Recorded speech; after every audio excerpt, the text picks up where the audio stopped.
Salut à tous, j'espère que tout le monde va bien. Vous êtes bien sur la page de l'atelier Black Arrow Nation. Comme vous le savez, on vous a fait une petite vidéo de l'unboxing du PSE Mac 30 que nous a envoyé justement Sébastien, le commercial Europe. Après, on vous a fait une autre vidéo sur vraiment le montage complet de l'arc avec repose flèche Amsky Epsilon, viseur ultra view UV slider, enfin bref, la totale. Là maintenant, ça fait à peu près 3 semaines que je le tire, d'accord? Donc voilà, j'ai dû tirer à mon avis entre 5 et 600 flèches avec. Donc j'ai quand même pas mal tiré avec. Donc là, j'ai un avis, un vrai avis tranché sur l'arc. Donc on va discuter de ça. Pour commencer, déjà, je vais vous donner un peu toutes les spécificités techniques. Donc, comme vous le savez, c'est le PSE Mac 30 DS. Pourquoi Mac 30? Parce que c'est un arc de 30 d'anthrax, d'accord? Il existe aussi le PSE Mac 34 qui lui est à 34 d'anthrax.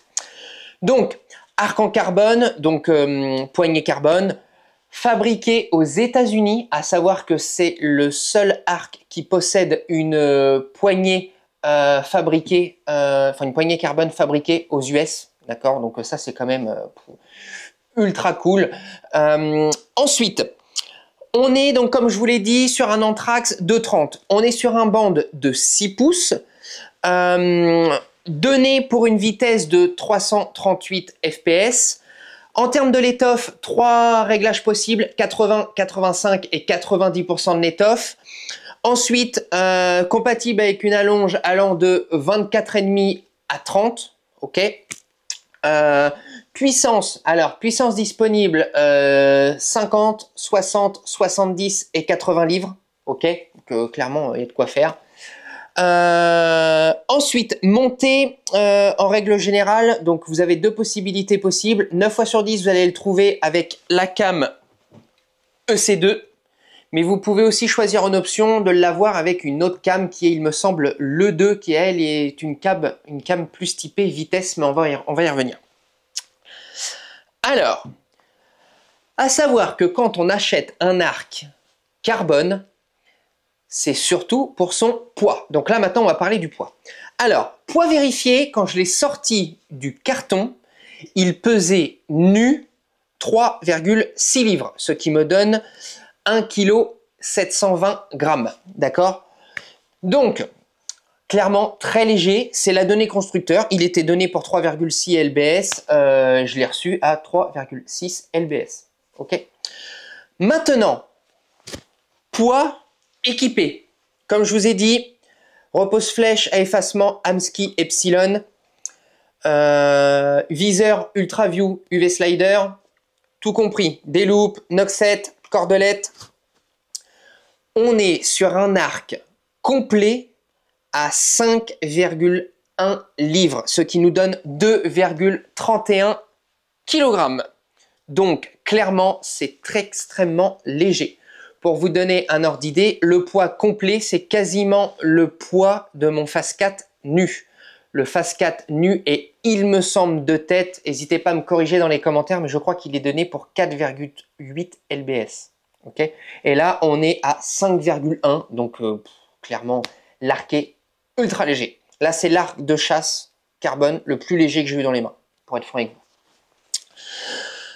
Alors, ensuite, on va passer sur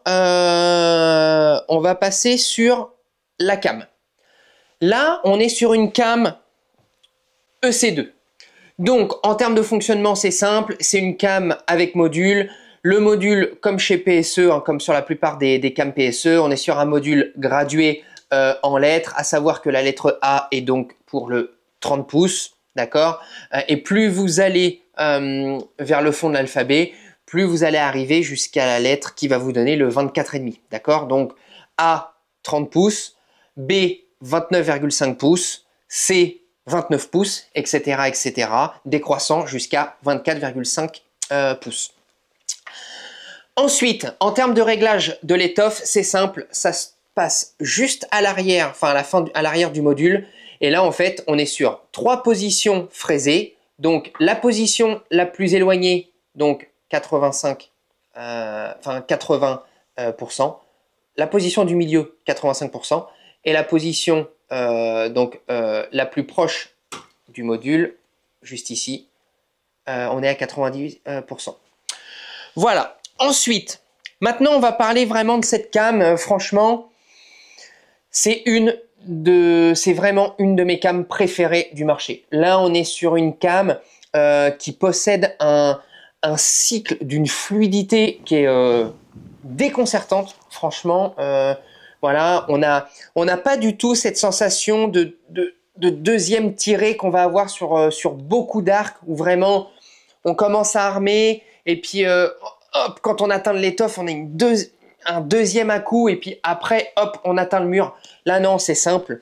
Je prends, alors là, il est réglé à 60 livres, 60,6 livres pour être exact. Je le prends, 60 livres, tac, et ça s'arrête, l'étoffe. Je m'arrête au mur et rien du tout, quoi. On est vraiment sur un cycle qui reste le même du début jusqu'à la fin. Donc ça, c'est quand même très agréable, très appréciable. C'est vraiment impressionnant. Voilà, on a vraiment une seule tirée, quoi. On a un seul armement, on n'a vraiment pas cet effet pam, pam. Non, là, je prends l'arc, je l'arme et je m'arrête au mur. C'est tout. Après, pour parler du mur, c'est simple. On a vraiment l'impression que c'est un mur en béton. J'ai l'impression d'être accoudé, en fait, appuyé à un bunker. Clairement, c'est du béton armé. Alors, bien sûr, là, il est bien réglé. J'ai fait toute l'optimisation de A à Z, etc. Donc, la synchro est parfaite, etc. Bien sûr, si vous avez un arc qui est complètement désynchronisé, vous n'aurez pas un mur aussi franc, forcément. Mais je veux dire, arc bien réglé, vous avez un mur qui est en béton armé. Donc, pareil, on n'a pas cette sensation, des fois, on a un peu la sensation, voilà, qu'on peut en reprendre un peu, même si ça reste franc, mais on a quand même l'impression de pouvoir reprendre. Là, c'est impossible. Là, une fois que vous avez atteint le mur, vous y êtes, vous pouvez plus prendre un millimètre. Donc, c'est extrêmement agréable. Ensuite, en termes de fonctionnement et donc de vitesse, on est sur une vitesse, donc on est sur la cam, la EC2, qui est vraiment la cam entre guillemets confort. Vous pouvez éventuellement mettre la cam qui, il me semble, n'hésitez pas encore une fois à me corriger, mais il me semble que c'est l'E2 qui, elle, est une cam plus typée vitesse et vous allez pouvoir gagner environ 8 pieds secondes au même réglage. D'accord ? Ensuite, maintenant qu'on a passé un petit peu les cams, donc clairement, voilà, j'adore la cam. On va parler un peu de vitesse. Donc, il est donné pour 338 FPS. Alors, moi, ce que j'ai fait, c'est que je l'ai testé avec une flèche de 5 GPP. Donc, à savoir pour les néophytes, le GPP, c'est 5 grains par livre, d'accord. Donc ça va normalement, on n'est pas censé descendre en dessous de ça. D'accord? Parce qu'après, ça peut être dangereux et pour l'utilisateur et pour le matériel, etc. Donc là, il est réglé à 60,6 livres. Je l'ai testé avec une flèche donc de 300 grains, d'accord? Par contre, je l'ai testé à 29 pouces. Je ne l'ai pas réglé à la longe la plus élevée, à savoir que quand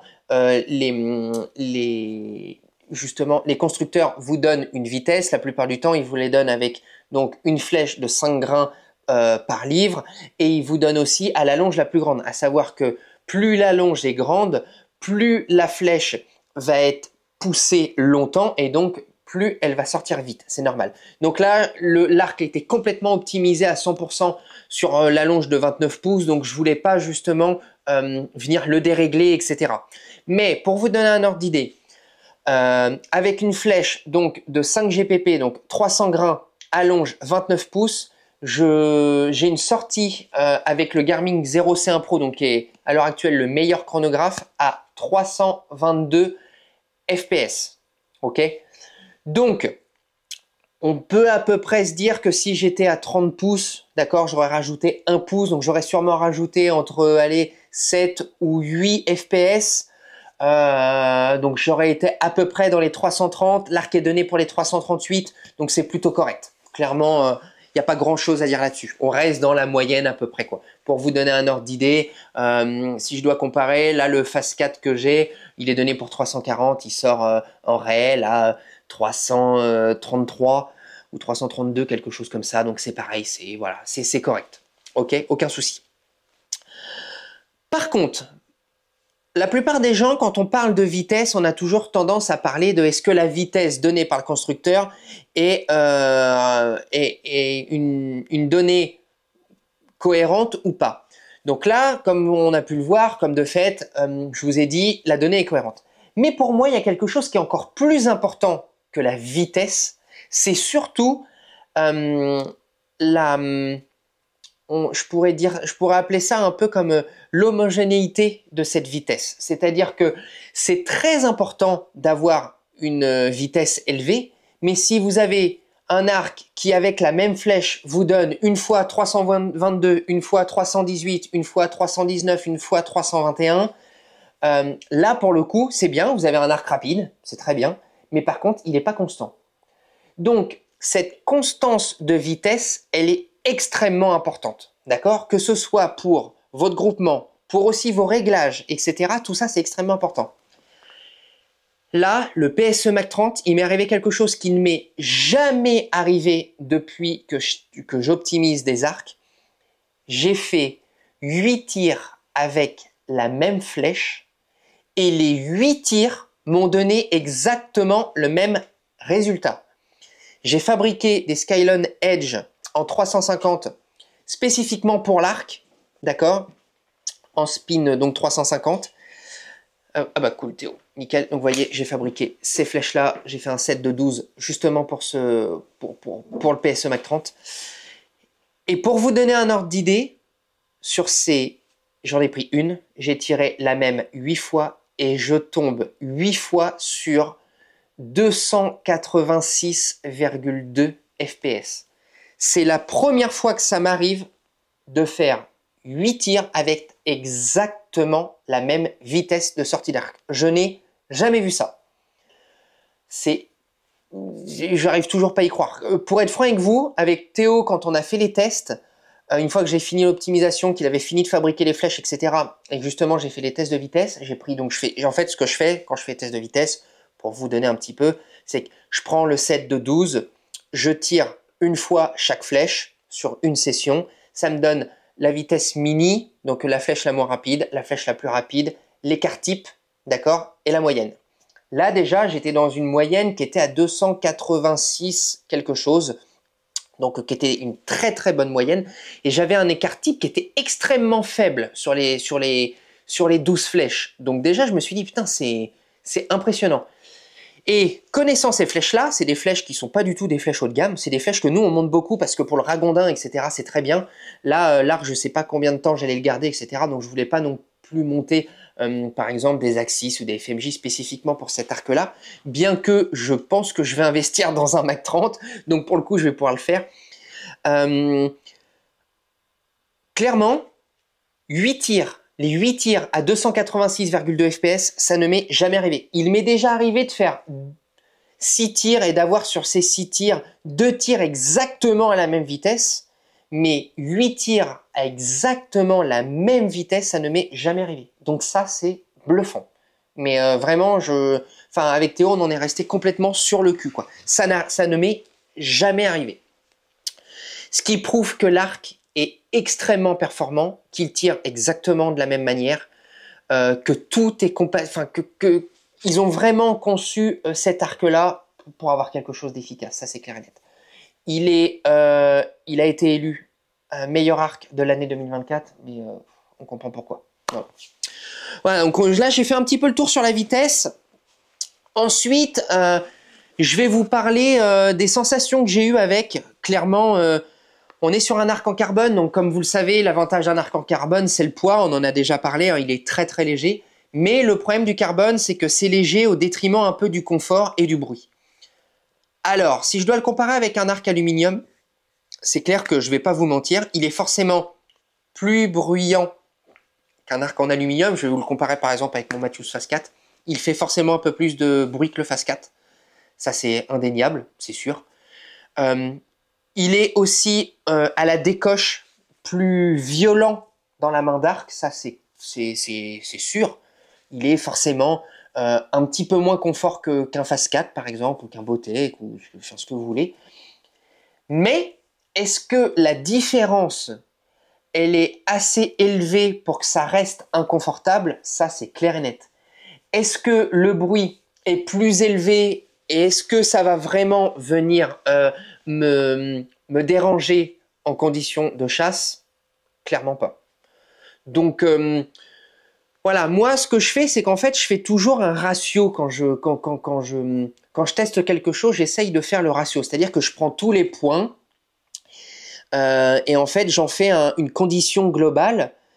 Et là, la globalité, c'est que si je dois le comparer par exemple avec mon Phase 4, c'est vrai que mon Phase 4 est un peu plus silencieux, c'est vrai qu'il est un petit peu plus confortable et qu'il est un petit peu plus mort dans la main, mais il est tellement plus lourd que clairement, je préfère avoir un arc qui va être un tout petit peu moins silencieux et un arc qui va être un tout petit peu plus violent dans la main d'arc, mais par contre qui va être tellement plus léger, ça c'est clair et net.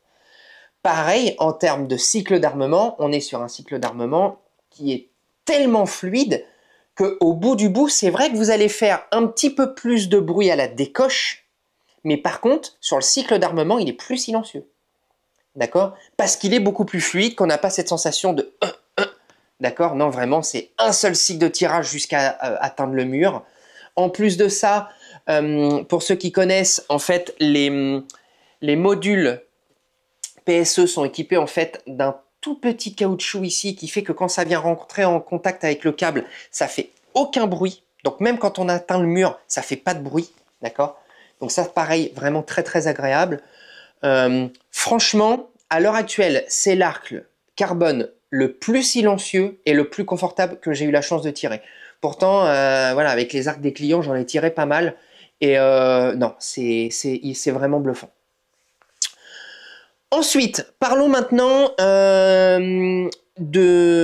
clairement du groupement et de la...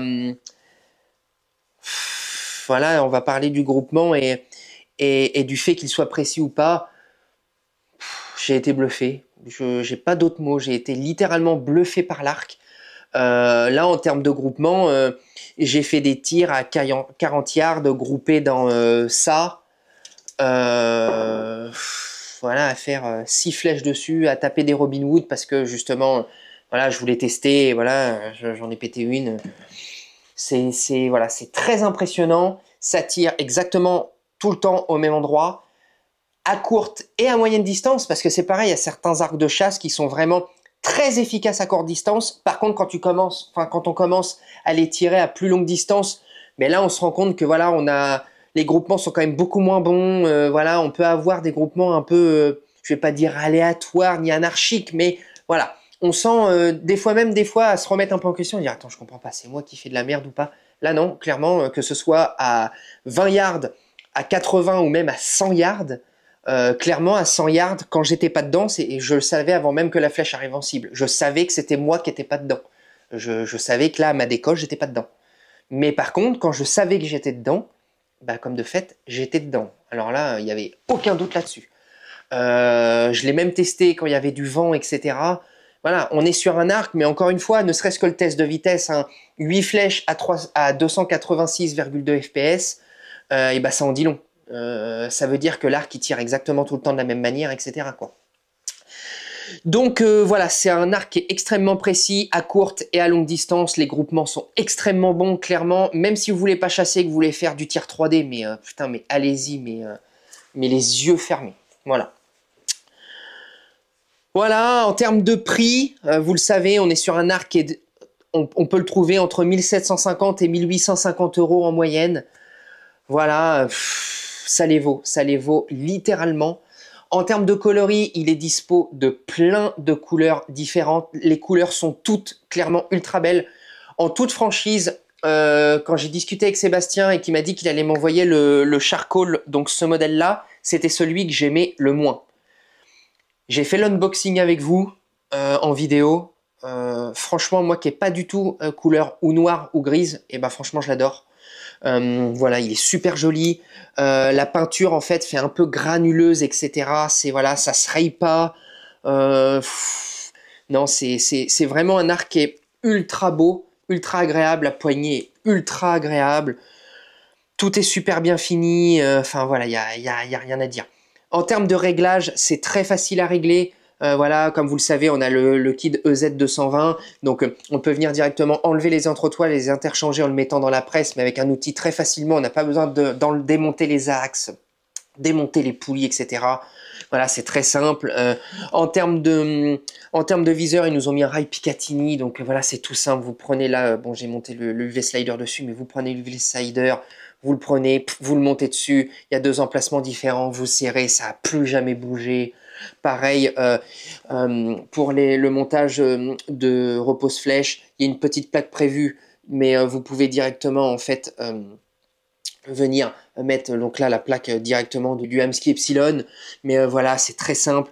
Enfin voilà, l'arc est ultra bien conçu en termes de qualité, ça respire la qualité, ça bouge pas. Je vous dis, j'ai tiré 500-600 flèches, l'arc il a pas bougé.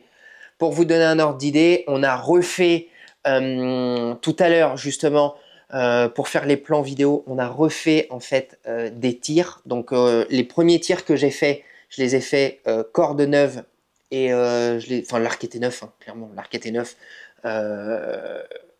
J'avais 8 tirs à 286,2 fps. Là j'ai repris une flèche, j'ai refait 4 tirs avec la flèche et les 4 tirs étaient à 286,1 fps, il me semble, avec la même flèche. Et si vous me dites, oui, mais alors pourquoi tu as fait des tirs à 286,2 et des tirs à 286,1 ? Bah, c'est tout simplement parce que j'avais pas pris la même flèche. Mais voilà, ce qui prouve que l'arc, entre j'ai jamais tiré et j'ai tiré, je sais pas, pour être franc, je pense que j'ai dû tirer, je pense que je suis pas loin des 600 flèches, parce que ça fait 3 semaines, donc voilà, j'en ai tiré un bon paquet. Voilà, l'arc, il bouge pas, quoi. Voilà, c'est... Il y a aucune perte, pas de perte de puissance, pas de perte de confort, enfin rien, quoi. L'arc, il ne bouge pas. Voilà, je pense que vous l'avez compris dans ma vidéo, je suis entièrement fan. Je vais même investir pour moi, donc voilà, je suis tombé complètement amoureux du Mac 30. J'étais un peu sceptique parce que je suis pas trop arc en carbone à la base, mais là, je suis 100% convaincu. Voilà, donc j'espère que la vidéo vous aura plu. Si vous avez des commentaires, etc., des questions, n'hésitez pas à nous les poser justement en commentaire ou venir sur Instagram en DM, n'hésitez pas, ou même nous appeler à l'atelier, il n'y a pas de souci sur le numéro de l'atelier. Je serais vraiment heureux d'y répondre. Un énorme merci, mais vraiment un énorme merci à Sébastien, le commercial Europe, AAE, PSE, donc Trueball, Axel, etc., pour nous avoir envoyé le Mac 30 et d'autres matos avec des tests qui vont venir bientôt là. Un énorme merci à toi, voilà, c'est vraiment encore merci. Ensuite, je remercie aussi Gold Archery. Donc Gold Archery, c'est eux aussi notre partenaire qui nous permet en fait justement de pouvoir essayer du Hamskea Epsilon, de l'UltraView UV Slider. Enfin voilà, c'est eux qui nous suivent dans notre aventure et un énorme merci à eux. Ensuite, je vais remercier aussi la chaîne Archery, donc les Américains, pour leur confiance. Comme vous le savez, maintenant, c'est eux qui nous fournissent notre matériel d'atelier, donc un énorme merci à eux. Voilà, je vous laisse, je vous dis à la prochaine vidéo. N'hésitez pas si vous avez des idées de vidéos, voilà, ou si vous avez des formats qui vous plaisent plus que d'autres, n'hésitez pas à nous le dire en commentaire. Voilà, nous, ça nous aide beaucoup. Surtout, s'il vous plaît, likez, abonnez-vous à la chaîne, etc. Ça nous aide beaucoup. Et pareil, via Instagram, c'est pareil. Hein. Essayez de liker les posts, etc. Ça nous aide beaucoup et ça fait toujours plaisir. Merci à vous et je vous dis à la prochaine.